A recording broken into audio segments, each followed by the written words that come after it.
Hello everyone, this is Apurva, and today me and my teammates are going to talk about regenerative braking in electric vehicles as a part of our experiential learning this sem. So, what exactly is regenerative braking system?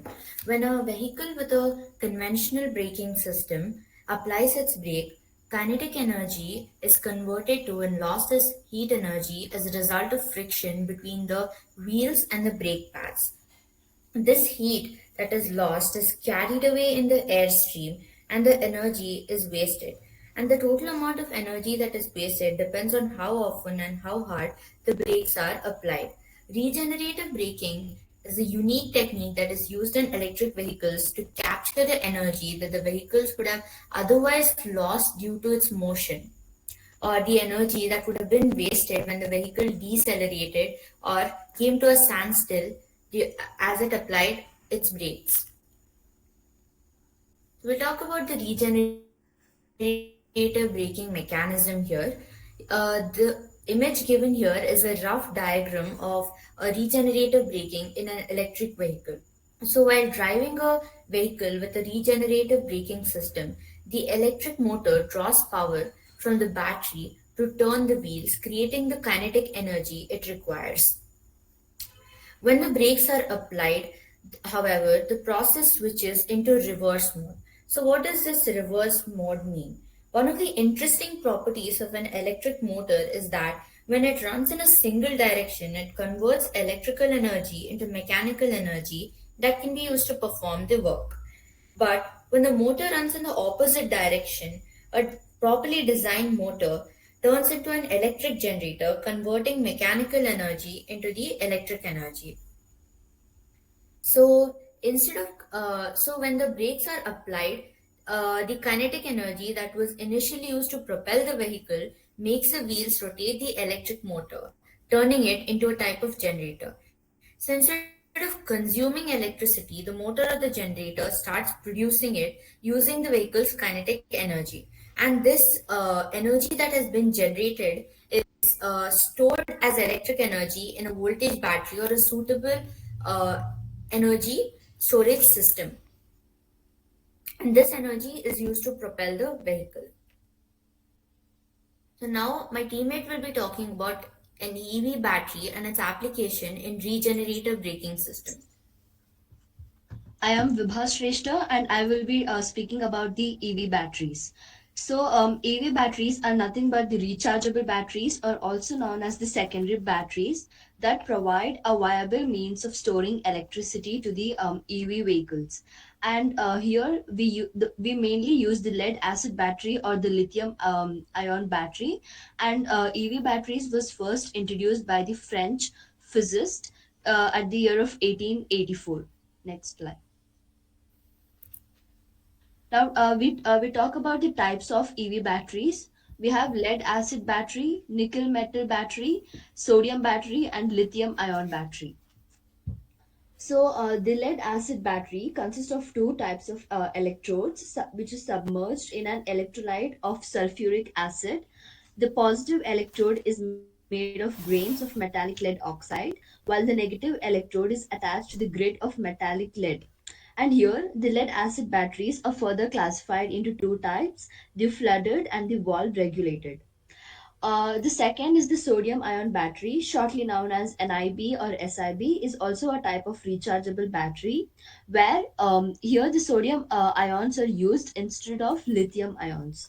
The main is the lithium ion battery, where it is a type of rechargeable battery composed of cells in which the lithium ions move from the negative electrode through an electrolyte to the positive electrode during discharge and break and back when charging. So lithium ion cells use an a lithium compound as the material at the positive electrode and typically a graphite at the negative electrode. The lithium ion batteries have high energy density, no memory effect, and low self discharge.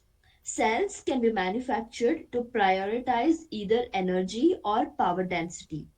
However, it can be a safety hazard since they contain flammable electrolytes, and if damaged, or incorrectly charged which can lead to explosions and fires.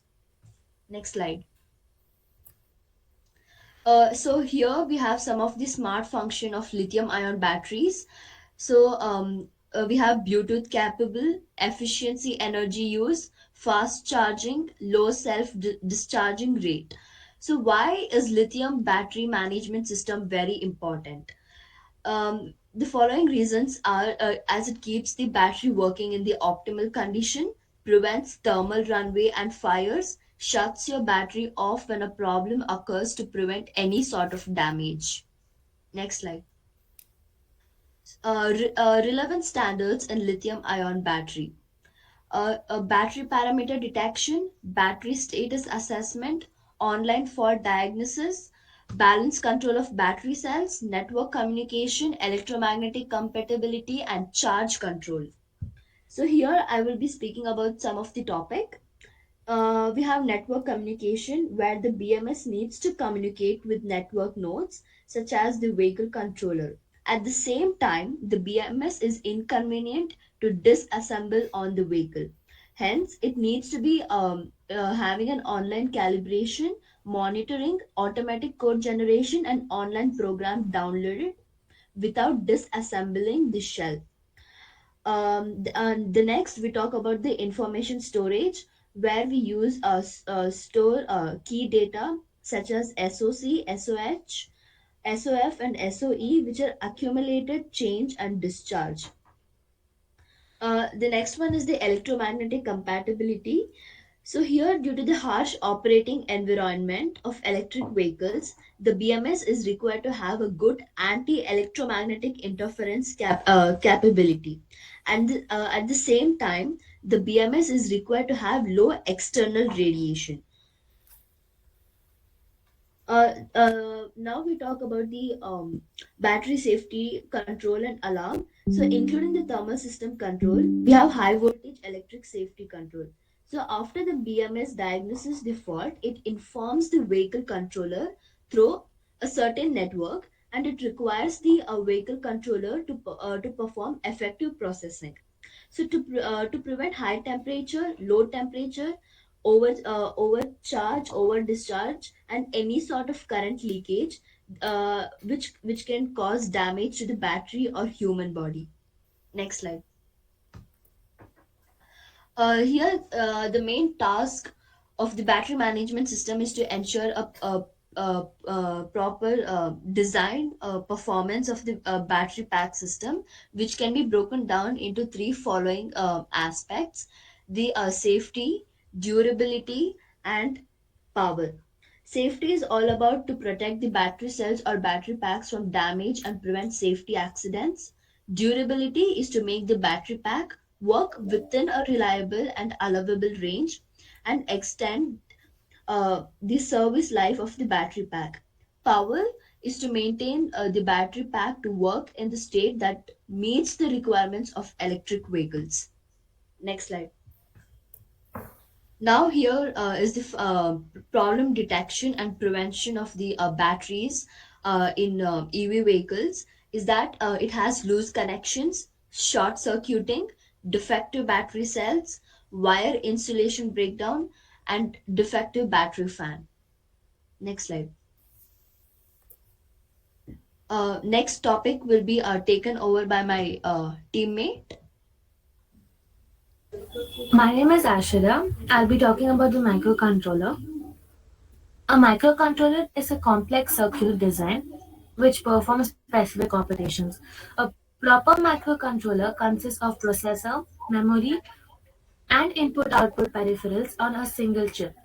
It is also called as an embedded controller or the microcontroller. They are mainly found in home appliances, medical devices, robots, etc. Next slide.